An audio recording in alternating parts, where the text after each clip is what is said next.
Bonsoir à tous et à toutes. Bonsoir à la jeunesse ivoirienne. Je suis Abraham Komwe, président national d'AGLCI, Action des jeunes leaders de Côte d'Ivoire. Je veux me prononcer sur la situation sociopolitique de mon pays, la Côte d'Ivoire que j'aime tant, et attirer l'attention de la jeunesse vis-à-vis de tout ce qui se passe aujourd'hui autour de nous. Vous savez, nous avons vécu 10 ans de crise avec le président Laurent Gbagbo. Aujourd'hui, nous sommes en train de reprendre encore cette crise qui va durer je ne sais combien d'années. Quand la crise sociopolitique commençait en Côte d'Ivoire en 1999, j'avais 19 ans. J'ai perdu 11 ans. De 2010 à aujourd'hui, je peux dire comme d'autres jeunes, je viens encore de perdre 10 ans. Imaginez quel âge j'ai. Si nous devons encore retomber dans cette situation, nous n'aurons même pas d'histoire à raconter à nos enfants. C'est pourquoi je veux interpeller mes frères et sœurs ivoiriens à reprendre conscience. Parce que ce que nous recherchons, c'est le bonheur de tous. Mais au-delà du bonheur, que la politique ou que les hommes politiques ne viennent pas nous séparer. Regardez un peu. Depuis 1999 jusqu'à aujourd'hui, en 2020, combien d'hommes politiques que vous connaissez qui ont perdu leurs enfants dans des marches ou pendant des crises politiques? Tous leurs enfants vivent en Europe. Ils ne marchent même pas avec nous. Ils sont cachés dans un petit coin, soit dans une ambassade, soit dans un coin secret, et ils disent aux gens, sortez et marchez, ou sortez et cassez.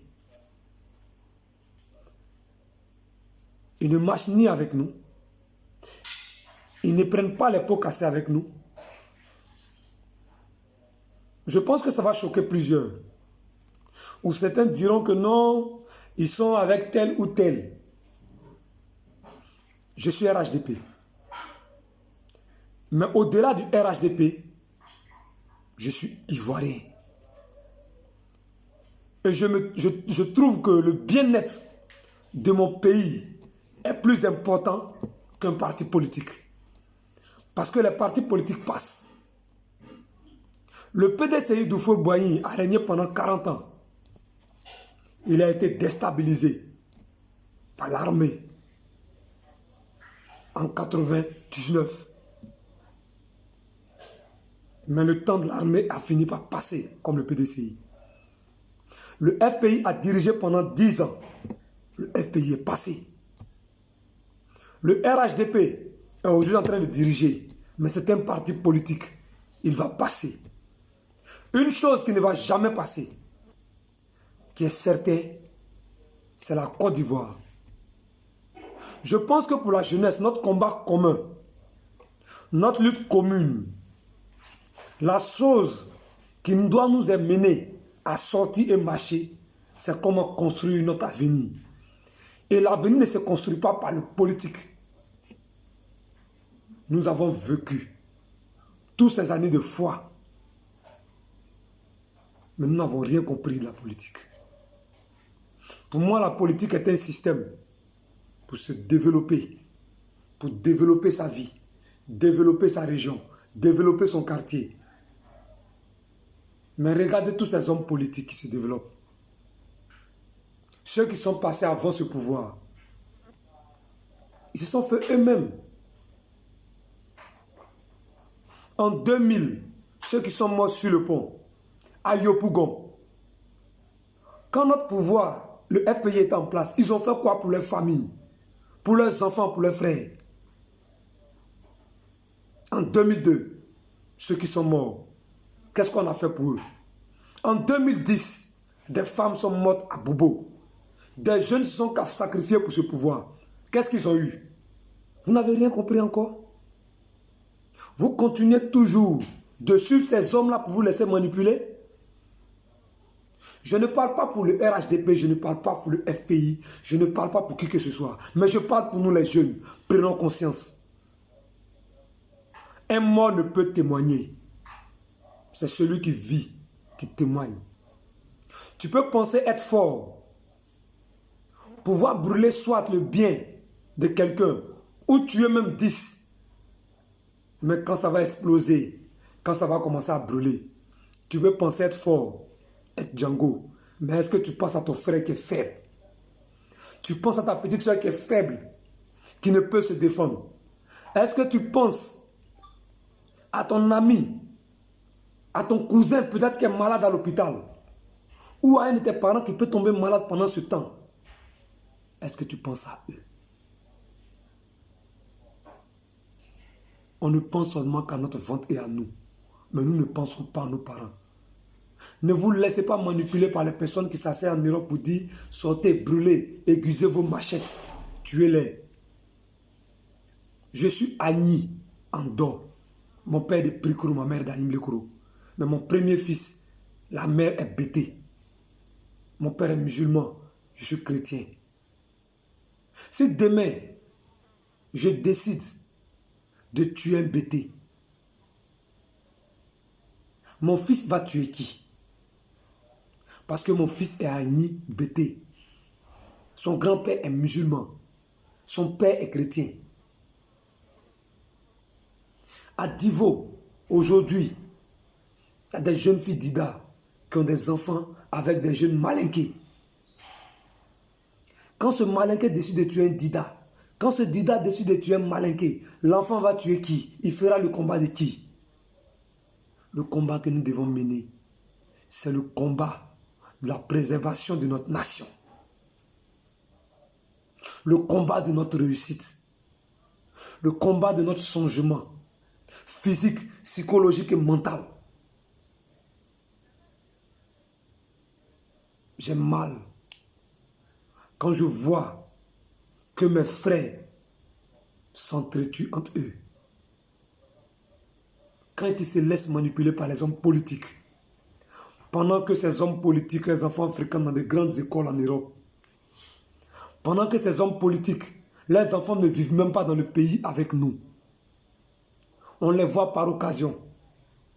Pendant que tes parents cherchent à te nourrir, pendant que tu cherches à nourrir toi, tes enfants en tant que jeune, leurs enfants roulent dans les voitures de 190 millions. Tu ne peux même pas t'acheter un vélo ou une petite voiture. Mais c'est toi toujours tu es prêt à brûler un punais, un carrefour. Le temps de brûler les punais passe, frère. Prends conscience. Parce que ton avenir dépend de toi. Et la meilleure manière d'écrire ton histoire dans une nation, c'est de revendiquer de manière partielle. C'est de te lever pour travailler. Je veux dire quelque chose. Les gens diront que oui, ce jeune, il avait Ahmed Bakayoko. Mes frères, je n'ai pas de maison. Comme toi.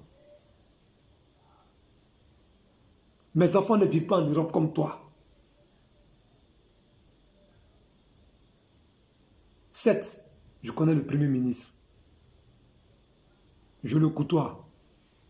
Mais le Premier ministre Ahmed Bakayoko ne dira jamais à un jeune de Côte d'Ivoire de sortir, encore une fois, pour aller brûler ou casser le bien de quelqu'un. Vous savez pourquoi? Parce que c'est un digne fils de ce pays. Il sait que si ce pays brûle, peut-être que lui peut partir. Peut-être que ses enfants ne seront pas là. Mais il a ses frères, ses cousins, ses amis qui sont dans cette nation, qui n'ont pas la possibilité de se déplacer. J'ai fini par prendre conscience d'une chose. C'est que les conséquences de nos actes de vandalisme finissent par nous rattraper. Je vous en supplie. Luttons pour notre pays. Luttons pour la paix. La chose qui doit brûler en nous, c'est de nous battre pour notre réussite personnelle. Frère, pendant qu'on est en train de courir pour ces hommes, leurs enfants font de grandes études. Ils sont en train de les préparer à la succession dans 5 ou 10 ans. Toi, tu es préparé à quoi? Cherche ta vie. Ne te laisse pas manipuler par les politiques. La dernière des choses que je voulais dire à mes frères et sœurs de Côte d'Ivoire. Aujourd'hui, on ne peut pas dire que Haïmile Lekoro, c'est chez moi. Ce n'est pas chez Dibé. Ce n'est pas chez Kone. Ce n'est pas chez Zamblebi. La Côte d'Ivoire appartient à tous les Ivoiriens et à ceux qui y vivent sur tout l'étendue du territoire. Le gourou qui vit chez moi a eu des enfants avec mes petites sœurs ou mes grandes sœurs qui sont amies. Le Dida qui vit chez moi a eu des enfants avec mes petits frères ou mes petites sœurs. Ces enfants sont métis. Moi-même étant Annie Andor, j'ai vécu à Divo. Divo est plus que chez moi. Je connais plus le Lord du bois que chez moi. Quand j'entends quelqu'un dire sur les réseaux sociaux, aiguisez vos machettes et exterminez tous les djoulas. Être djoula, ce n'est pas une ethnie. Être djoula, ça signifie commerçant. Mais à Divo, il y a des sénifaux. Il y a des koyaka. Mais souvent, comme on sait à Divo, il y a des Dida qui s'appellent Nguessan. Ils ne sont pas baoulés. Kwasi, qui ne sont pas baoulés. C'est pareil pour des agneaux comme nous, qui ont des noms Ouattara, qui ont des noms Bakari, parce qu'ils sont musulmans. Comment est-ce que vous allez trier pour faire la différence? Vraiment, faisons l'effort de ne pas rentrer dans ça. L'âme de celui qui est fort, c'est celui qui a été frustré, qui a été flagellé, qui sait accepter cette douleur pour dire, je pardonne. La Bible dit que cet homme est plus grand qu'une légion d'hommes qui vont combattre en la faveur de l'Éternel. Qu'on comprenne une chose. La Côte d'Ivoire n'est pas un terrain ou un ring. La politique est un jeu. Vous direz un jour, les mêmes personnes qui sont en train de vous pousser aujourd'hui, pour ne pas dire de nous pousser à nous entre-déchirer, même demain, si le régime change, ces mêmes personnes vont manger encore ensemble. Mais nous, nos vies n'auront jamais changé. Parce que ce que nous aurons détruit, le temps de le réparer, ça va nous prendre encore plusieurs années. On serait toujours en retard. Pardonnez. Comprenons une chose. Notre vie est plus important que le mensonge des hommes politiques. Tu meurs, tu es mort cadeau. Des gens sont morts pour Laurent Gbagbo. Ils n'ont rien reçu. Les parents n'ont rien reçu. Aujourd'hui, ils ne sont plus là pour témoigner. Des gens sont morts pour le président Alassane Ouattara. Aujourd'hui, les parents sont encore pauvres. Je ne parle même pas des morts. Certains même ont pris des balles. Jusqu'aujourd'hui, n'ont pas encore été opérés. Vous n'êtes pas encore conscient. Vous ne comprenez toujours pas que le bon combat, c'est celui de la préservation de la paix dans notre nation. C'est ce que Houphouët-Boigny nous a enseigné. Moi, je ne peux plus marcher. Ça n'engage que moi, pour un homme politique encore. Malgré que je suis politique, je ne peux plus marcher pour la cause de quelqu'un qui ne marche pas avec moi, qui est couché chez lui à la maison. Ses enfants vivent en Europe et puis me dit allons, sortez, et puis je vais sortir. Ça ne peut plus exister.